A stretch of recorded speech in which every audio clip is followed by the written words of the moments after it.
学长啊，你最近是不是跟新来的小子有点近啊？是咋了？别远点，我烦他。一天天无组织无纪律，独来独往的。他那么不羁放纵爱自由的，怎么不在他们那个禁毒待着，跑到新人那搅和什么呀？汪哥，人韩队刚从禁毒转过来，而且这人做过卧底，肯定不像咱们这样同进同出的，可以理解。理解。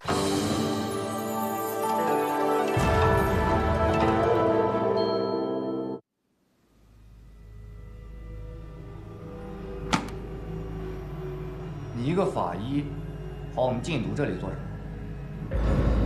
你到底跟原作案有什么关系？没关系。那你为什么会出现在交易现场？说呀，你跑来这里做什么？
不仅仅是我，这个局里，甚至是兰子走后遇见的任何一个人，都有可能是凶手。我们肯定会去调查每一个有嫌疑的人，但是目前，你的嫌疑最大。尸检报告当中，兰子的胃里有没有糜烂性出现？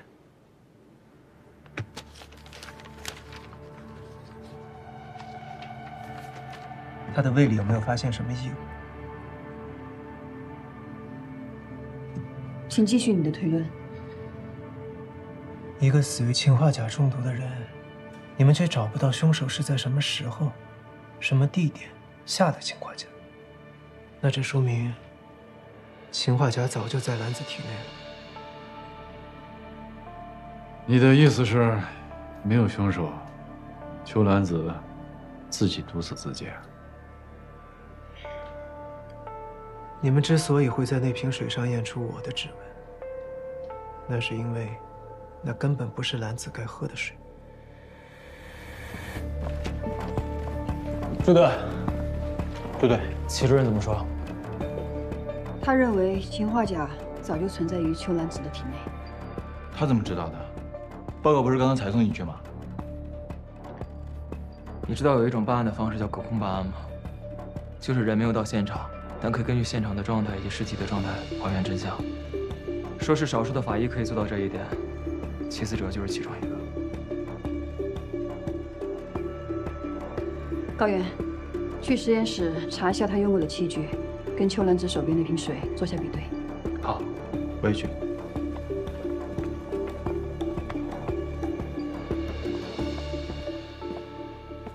你特意调过来，是和以前的事有关吗？你跟踪江飞，又去夜店，还去医院找李一起，你到底要干什么？我已经说过了。你没说实话。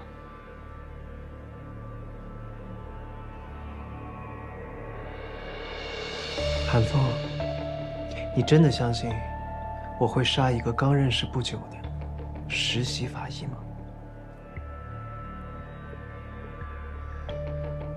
你心里清楚，不可能是我。我相不相信不重要，重要的是我要查出真相。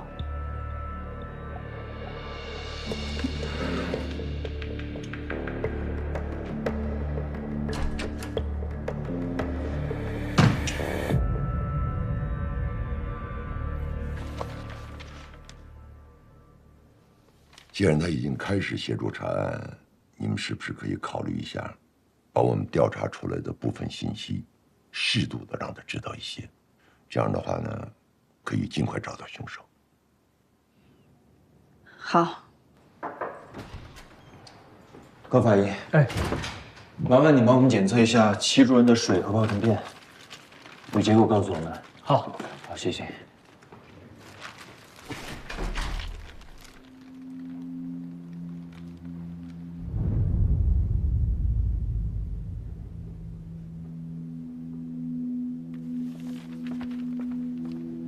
韩队长。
不是我，真的不是我，真的不是我，真的不是我，真的不是我！我说了，我没有杀人，真的不是我，真的不是我！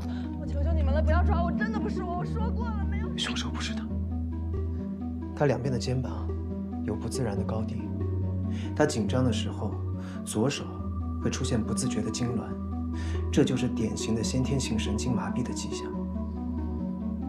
而我们要找的凶手，必须要拥有可以移动江飞尸体的体型和力气。但是先天性神经麻痹的人，绝对不可能独自处理江飞的尸体。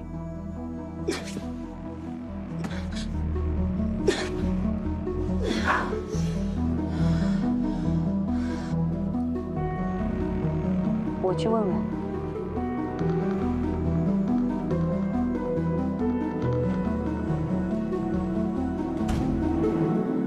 南风，什么事？我怀疑有人对江飞的尸检报告动了手脚。什么意思？你调转到这里来多久了？这和安县什么关系？凶手故意布局，想要诱导我们对死亡原因做出错误的判断，但同时，他也暴露了自己的特点。他对药理、解剖，还有公安局内部的办案流程都非常清楚，甚至还有机会接触到案件资料。符合这些特征，只有公安局内部的人。你的意思是，凶手是自己人？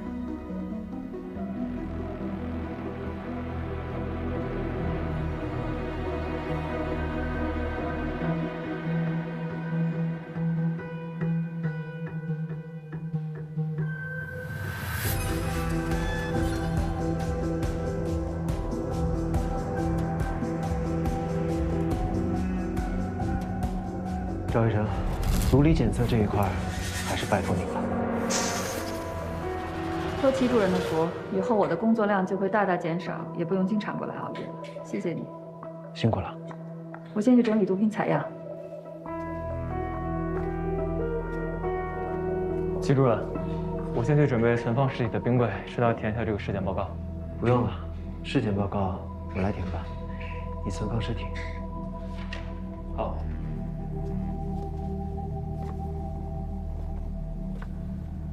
齐主任，我留下来拍照记录，尸体我一会儿送过去。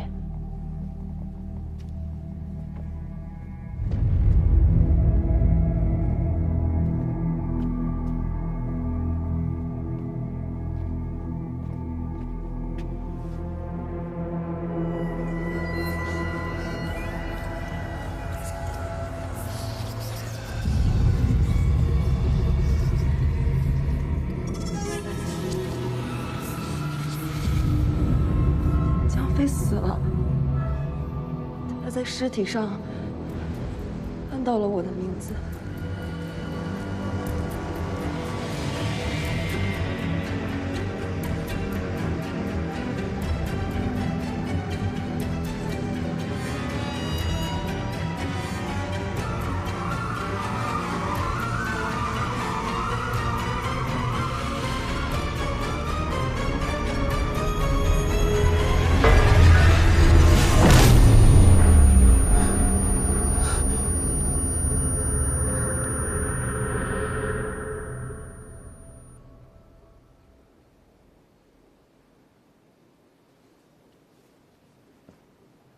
尸体有被动过的痕迹。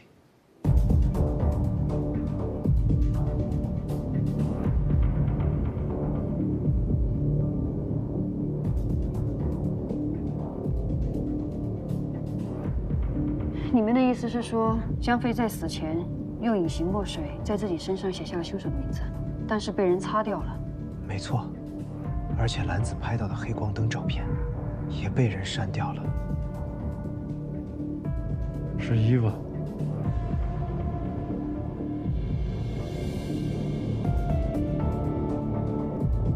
你的英文名是不是叫伊娃？伊娃这名字是江飞起的，他带我出去玩，逢人就介绍说我叫伊娃，他还让我穿那套洛丽塔的衣服，那衣服就是他买的，他给我很多钱和礼物，我没有理由杀他呀。他死了对我没有任何好处。那天晚上你跟江飞在酒吧见面，你说他感冒了，吃了头孢。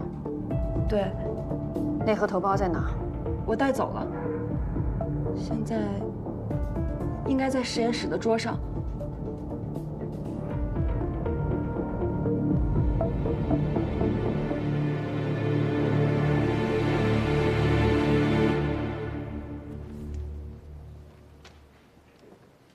韩队，出队。跟江飞体内的药一样吗？之前我们对江飞死因的判断是严重醉酒加双硫仑样反应导致的急性心力衰竭，但是我们刚才对头孢进行了检测，发现里边并没有甲硫四氮唑基团。简单说，不是所有的头孢都会导致双硫仑样反应，必须要含有甲硫四氮唑基团才会诱发。所以张璐的药是没有问题的。对，我们是在江飞家找到另一盒头孢吗？对，江飞家打开的那盒头孢里是有甲硫四氮唑基团的。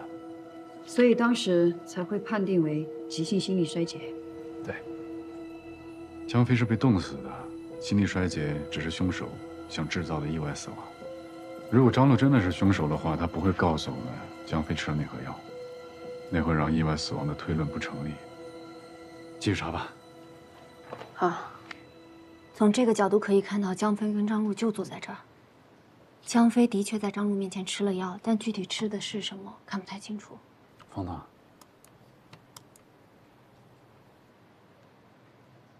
张璐手上那盒头孢就是实验室那盒，那他没有撒谎。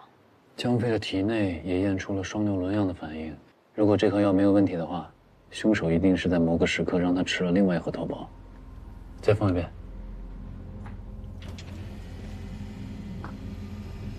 戚主任，我刚才看到了兰子生前做到一半的检验，好像在分离一种毒品的配方，是你当时在让他比对什么吗？原钻呢？原钻验了吗？原钻前几年被列为重大查缉项目，也在对比范围内，但结论是未检出。李一奇的血液样本在哪儿？李一奇？你是觉得李一奇的案子跟兰子还有江飞的这个案子有关？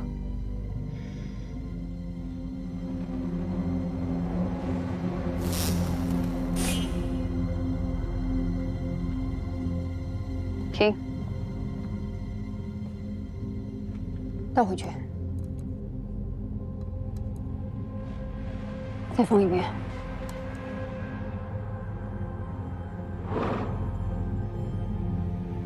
一个左撇子，一个右撇子，有人冒充张璐。不对，那江飞家的血迹怎么会是张璐的？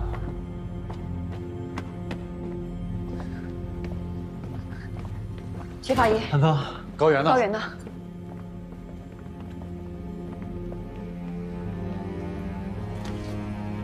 高原，驻队韩队，怎么了？江飞家的血液对比是你做的吗？不是啊，药检是你做的吗？江飞家带回来的所有的检测都不是我做的。是江飞家的血检报告有问题吗？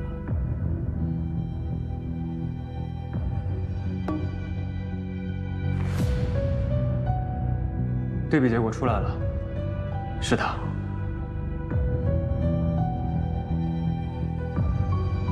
赵医生人在哪儿？现在？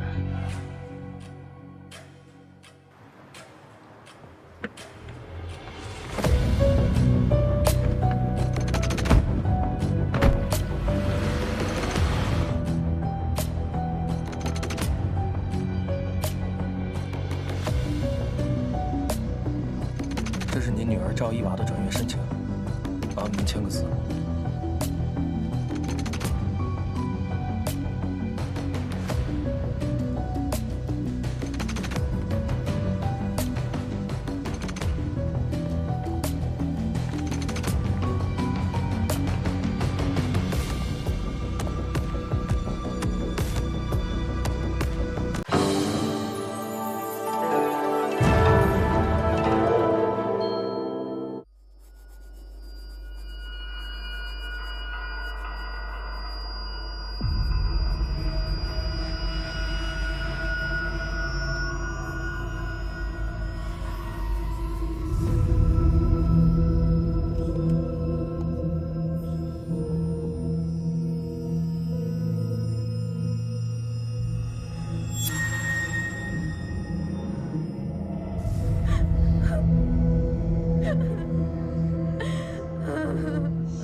喂，头发。行，我知道了。这样你们先送去做那个 DNA 检测。好，韩队，检验科说在猪肉铺捡到几根长头发，我怀疑是失踪那个小女孩的，已经让他们送去做 DNA 检测了。好。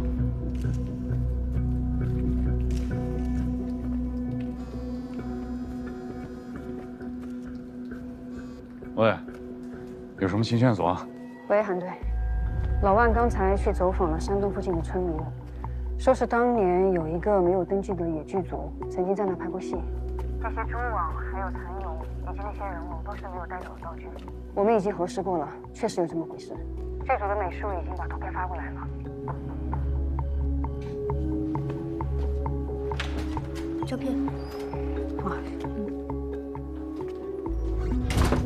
齐法医，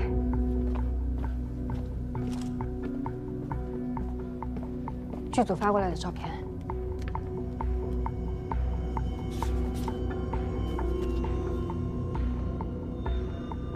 韩芳，剧组本来用的是普通的蜘蛛网，但是凶手却改成了漏斗中独特的漏斗状蜘蛛网。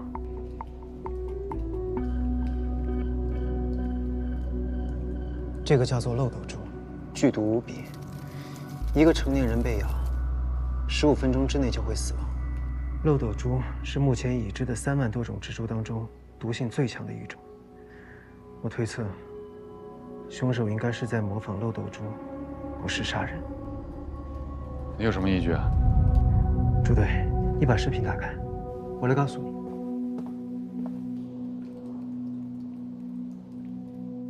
你看这里。这2个针孔是平行的，针孔附近的皮肤组织都已经受到了损坏，这应该是被注射了生物神经毒素之后留下的痕迹。还有这里，这2个窗口，从口径来分析，应该是用 PVC 管一类的管状物体刺入体内所造成的。死者的内脏有被强盐酸溶解过的迹象，应该就是通过这2个创口注入到死者体内的。这种手法，就是在模仿蜘蛛用口气扎入猎物体内，分泌消化酶，消化猎物内脏的进食方式。只不过凶手用强盐酸代替了消化酶。所以是因为凶手模仿蜘蛛捕食猎物，才会用保鲜膜裹尸体。用保鲜膜和酒精包裹尸体，可以隔绝空气，起到防腐的作用。虽然凶手是在模仿蜘蛛杀人，但是真正的死因并不是这些，而是在这里。你看到耳朵后面的针孔了吗？我在医科大学上解剖课的时候，学校为了让实验用的兔子死得没有那么痛苦，往往都会在它们的耳朵后面打空气针，造成静脉空栓。而这种手法对人也同样适用。凶手为什么这么做？人都已经杀了，为什么多此一举？蜘蛛毒和强盐酸还不够吗？从血液凝固的情况来看，凶手应该是先注入了神经毒素，但是死者并未死亡，所以他才又打了空气针。懂这种事的，应该有医学背景吧？目前一切都还只是推测，具体的还是要等毒理鉴定结果出来之后，才可以判断究竟是不是漏斗蛛的毒素。现在那个女孩还在凶手手里，我们必须得找到她。安顿，这有线索。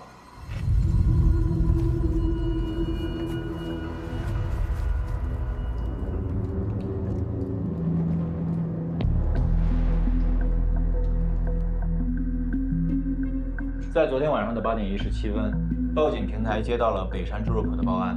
附近民警赶到的时候，报案人黄浩，也就是猪肉铺的老板，已经死亡，凶手和疑似被绑架的女性消失。我们在附近的山洞里发现了一具女性的尸体，也就是残检里的死者。死者腹部有明显刀伤，深达子宫，造成子宫严重破损，疑似有仇视女性的倾向。死者的腹部上面还有一道死后留下的伤口，长大约20公分。另外，从死亡时间上看，死者跟被绑之人应该不是同一个人。这是我们在北山山洞里找到的这节绳索。根据鉴定科的同事报告，这节绳索上面的 DNA 并不属于我们在残间里面找到的那名死者。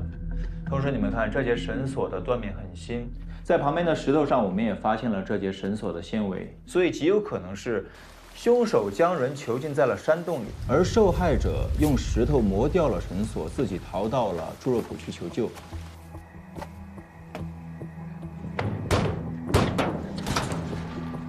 但是不幸的是，被凶手发现了，所以凶手就追到了猪肉铺，杀掉了猪肉铺的老板，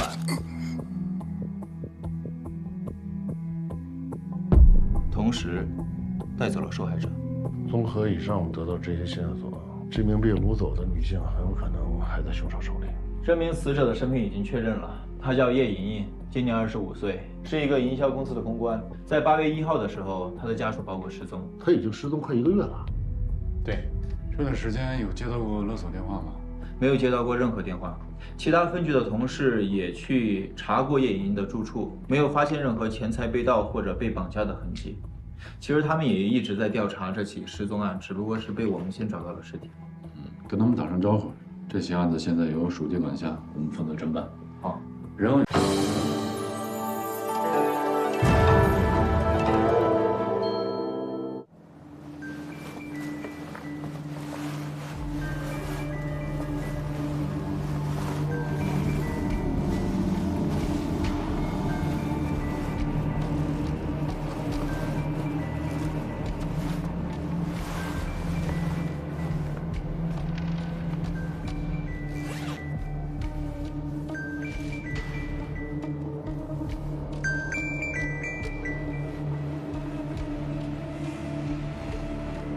喂，舒婷，你去哪儿了？怎么一直不接电话呀？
怎么样？有什么线索？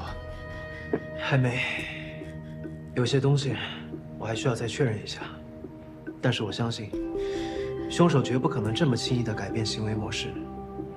只要我们的推论没有错，那谢耀奇就还有机会。经鉴定科鉴定，我们在廖云生家找到那双球鞋，鞋底纹路和上面的泥土，都符合我们在蝙蝠洞的发现。加上我们已经掌握的，他参与过牛结核病的实验，种种证据都指向他曾经到过案发现场。廖云生，现在就是本案最大的嫌疑人。受害者部分就是我们昨天在廖云生家找到那部手机的主人。我之前跟你们说过，我昨天见过的谢瑶琪的那个朋友李淑婷。我们在猪肉铺发现的头发，经过对比，确认就是谢瑶琪的。所以我们现在可以初步怀疑是廖云生杀了叶莹莹之后，又绑架了谢瑶琪和李淑婷。我查李淑婷手机，目前没有太多有用信息，也可能是被凶手删除了。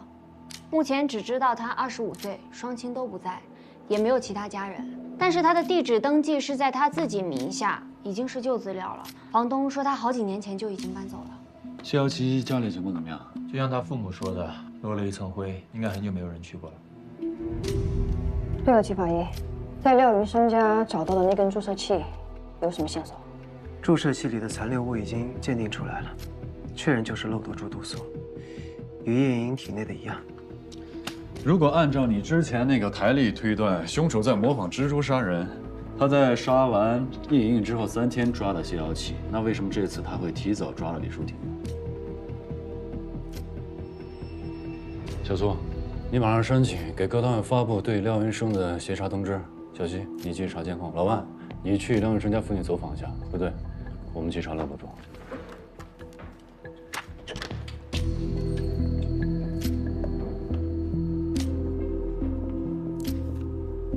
漏斗珠，漏斗珠，漏斗珠。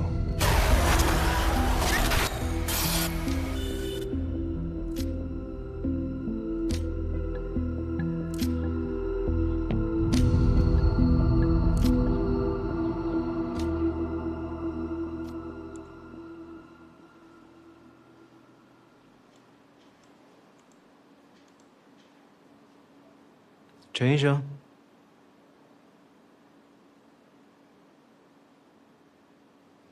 臭小子送我这么贵的酒啊！看到这个酒啊，我想到咱们当年在学校的时候，你跟李明那个时候一放学，就跑过来找我喝酒。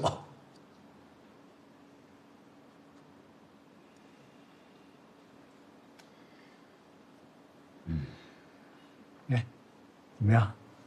身体最近还好吧？我没事儿，放心，石刚。有什么事儿随时过来找我。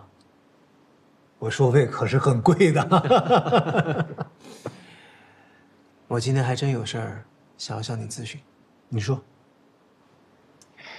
是这样的，你知不知道有一种人，他们会幻想自己是某种动物，比如蜘蛛。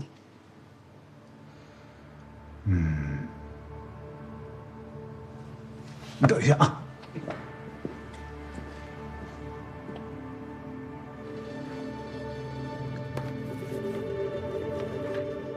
哎，这儿呢。你看这个，狼化妄想症，这属于是心理疾病的一种。病人在发病的时候呢，会把自己想象成狼，然后生活习惯呢也会跟狼一样。病人呢不仅仅会把自己想象成狼，还会想象成其他的动物，甚至是昆虫。所以你刚才说有人会把自己想象成蜘蛛，这个可能性还是很大的。石哥，那你知道这种症状的发病原因是什么吗？心理疾病的成因呢，它比较复杂，它不像身体疾病那样可以准确的去找到一个病灶点。但是心理疾病的症状基本上是基于病人这个大脑神经活动异常所导致，然后诱因呢，往往是因为什么心理创伤、原生家庭、过度用药，甚至是毒品。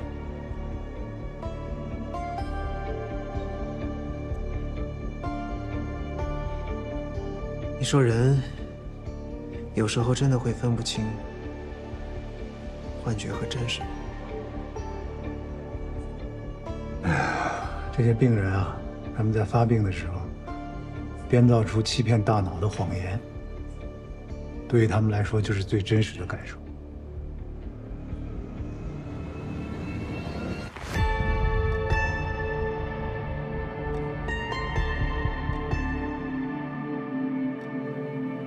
季主任，廖云生家大鹏找到的书籍资料都在这里了。蜘蛛交配时，雌蜘蛛有杀死雄蜘蛛的行为。漏斗蛛从交配到产卵，平均需要13天。